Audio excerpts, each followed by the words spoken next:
9 TV news కి స్వాగతం. మండలంలోని దీర్ఘకాలిక సమస్యలను పరిష్కరించండి. మండల సర్వసభ్య సమావేశంలో మాదిగ రిజర్వేషన్ పోరాట సమితి డిమాండ్.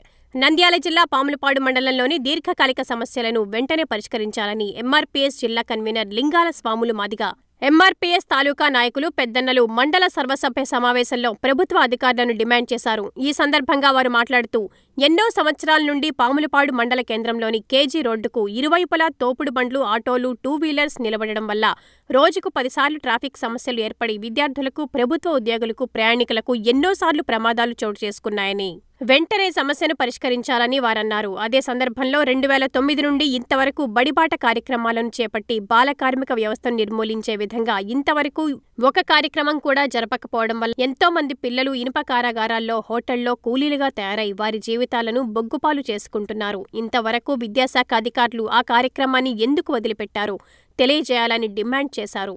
మిట్టకందాల గ్రామం కార్యక్రమంలో పరిటాల రవి, సునీల్, అంతయ్య పాల్గొన్నారు. స్ట్రీట్ లైట్స్ కావచ్చు, శానిటైజింగ్ కావచ్చు, ఏమైనా కావచ్చు, చిన్న చిన్న కంప్లైంట్స్ రాకుండా చూసుకోవాలి. ఇది అందరికీ సర్పంచులకు వస్తే పంచాయతీ కాదు. ఇప్పుడు ఇమీడియట్ చేసుకుంటే మీకు బాగుంటుంది, మాకు బాగుంటుంది, అందరికీ మాత్రం సమాధానం చేయాలి. నెక్స్ట్ ప్రశ్నాభివృద్ధి ప్రజాభివృద్ధి డిపార్ట్మెంట్.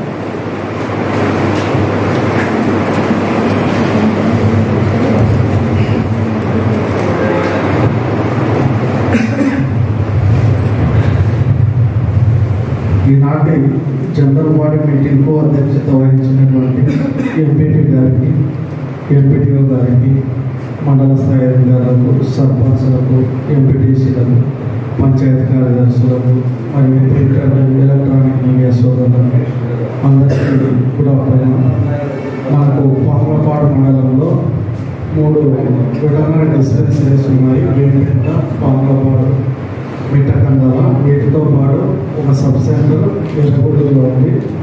మనకు పాములపాడు మండలం 9 మంది సచివాలయ స్టాఫ్ అంటే అంబులాన్స్ అసిస్టెంట్స్ ఉన్నారు.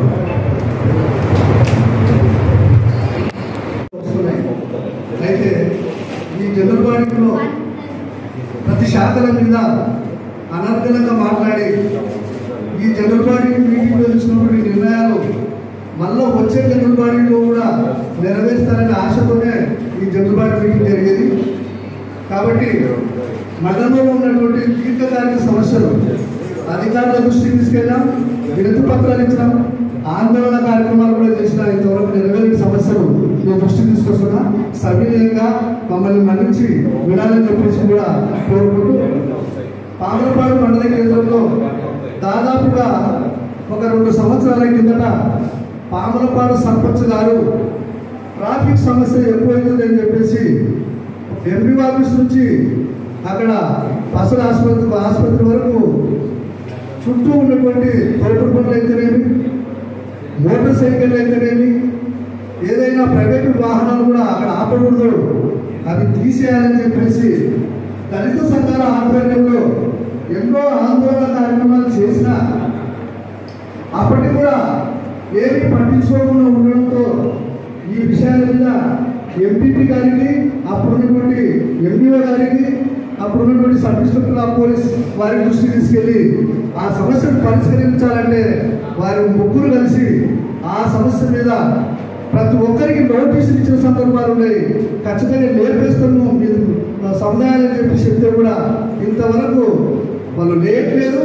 మీరు కూడా దాని మీద సరైనటువంటి నిర్ణయాలు కానీ, సరైనటువంటి ఆలోచన కానీ లేకుండా ఇంతవరకు ఆ సమస్య చాపేట్ చేస్తూ ఉన్నటువంటి పరిస్థితి ఈ మండలంలో జరుగుతూ ఉంది.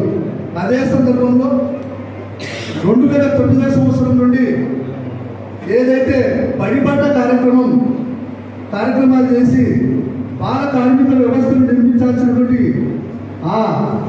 ఏదైతే ఉందో బడిబాట కార్యక్రమాన్ని దాదాపుగా ఇప్పటి వరకు కూడా బడిబాట కార్యక్రమాలను జరపకుండా ఉండడం వల్ల గ్రామాల్లో ఉండేటువంటి ఎస్సీ, ఎస్టీ, బీసీ పిల్లలు ఈరోజు ఎక్కడైతే ఇనుప కారాగారంలో, హోటళ్లలో ఈరోజు పనిచేస్తున్నటువంటి పరిస్థితి మీరు గమనిస్తున్నారు, చూస్తున్నారు.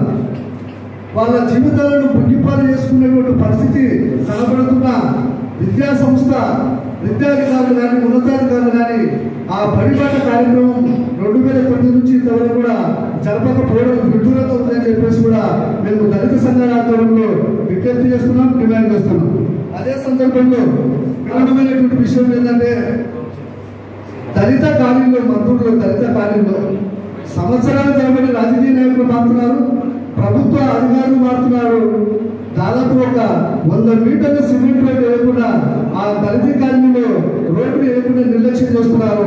కానీ రాజకీయ నాయకులు ఇళ్ళొప్పుదే కాకుండా వాళ్ళ పశువుల పట్టాలకు కూడా సిమెంట్ రోడ్డు వేసుకునే సందర్భం మంత్రుల్లో కనపడుతుంది. కానీ దళిత కాలనీలో సిమెంట్ రోడ్డు లేని పరిస్థితి కూడా కనపడుతూ ఉన్నా ఏదైతే పంచాయతీ ఆఫీసుకు తగ్గట్లో మాట్య కాలనీ ఎస్సీ ఉపకులం మాట్య కాలనీలో ఒక రోడ్డు కానీ నిర్మించలేని పరిస్థితి అక్కడ దాపురించింది. ఒక రోడ్డు లేదు, నీటి సౌకర్యం అంతకంటే లేదు. ఆ విషయాల మీద ఎన్నోసార్లు ధర్నాలు రాష్ట్రవ్యాప్తంగా చేస్తున్నా కూడా ఎందుకు అధికారులు నిర్లక్ష్యం చేస్తున్నారో సమాధానం చెప్పాలని చెప్పేసి కూడా మేము తెలియజేస్తా ఉన్నాం. అదే సందర్భంలో మండల డెవలప్మెంట్ కార్యాలయం ముందరనే ఒక వైన్ షాప్ నిన్నలేదు మొన్న వెలిస్తే ఇంతవరకు కూడా దాని మీద అధికారులు కానీ కనీసం పేపరు ప్రకంగా ప్రెస్ మీట్ పెట్టి చెప్పాల్సినటువంటి బాధ్యత అధికారులకు కూడా 3 రోజుల కిందట వైన్ షాపు చేస్తే మనం చూస్తున్నాం. బడులకాడ గుడులకాడ ప్రభుత్వ కార్యాలయాల ఉండకూడదు వైన్ షాపులు, కానీ ఇక్కడ 20 మీటర్లు లేని పరిస్థితి తీసుకొచ్చి రాత్రి వేళల్లో గ్రౌండ్ బాగుందని చెప్పేసి ఇక్కడే తాగితే ఇదే మన సురేషే వాటర్ బాటిల్ చేసినటువంటి పరిస్థితి నేను చూశాను. ఇంతవరకు కూడా ఆ విషయాల మీద కూడా ఎవరు నోరుకుపోలేని పరిస్థితి. ఇప్పుడే రాజకీయ నాయకుల ఒత్తిడిలో మన ఏదైనా పై అధికారుల ఒత్తిడిలో కానీ 3 రోజులుగా దాని మీద కామెంట్ చేయనటువంటి పరిస్థితి కనపడతాం. అదే మాదిరిగా వర్షాలతో దాదాపుగా వారం నుంచి వర్షాలు పడతా ఉన్నాయి. ఎక్కడ చూడు మురుగునీరు, ఎక్కడ చూడు వ్యవస్థలు, ఏది చెత్త చెదారం ఉన్నా సర్పంచులు దయచేసి మీరు బాధపడగాకండి. మీకు కూడా ఫండ్స్ వచ్చిందో రాదో తెలియదు, కానీ కనీసం ఇంతవరకు కూడా బ్లీచింగ్ పౌడర్ సరైన పరిస్థితి, డ్రైనేజీలు, ఈ విషయాల మీద మీరు అనర్గళంగా ఈ 5-6 అంశాల మీద మీరు అనర్గళంగా ఈ విషయాలను చెప్పి మళ్ళా చంద్రబాబు మీటింగ్లో ఈ విషయాల మీద ఖచ్చితంగా పురోగతి చెందాలని, లేదంటే ఖచ్చితంగా ఎంపీ ఆఫీస్ ముందర ఎంఆర్పీఎస్ ఆధ్వర్యంలో ధర్నా కూడా చేస్తామని చెప్పేసి తెలియజేసుకుంటూ దయచేసి